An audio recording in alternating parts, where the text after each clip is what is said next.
रानी पद्मावती पद्मिनी की कहानी भारत की सबसे प्रसिद्ध और रहस्यमय कहानियों में से एक है। यह कहानी इतिहास और लोककथा लेजेंड का मिश्रण है, इसलिए इसे पूरी तरह प्रमाणित इतिहास नहीं बल्कि ऐतिहासिक कथा माना जाता है।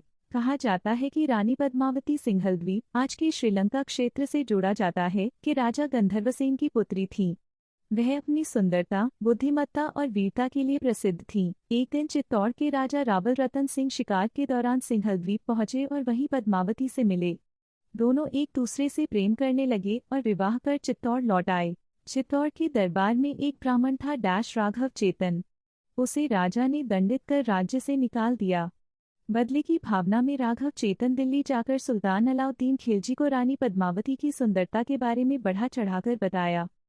यह सुनकर खिलजी रानी को पाने के लिए, कहा जाता है कि राजपूत परंपरा के अनुसार पराई स्त्री को सीधे देखना अपमानजनक माना जाता था, इसलिए खिलजी को रानी पद्मावती के दर्पण में दर्शन कराए गए।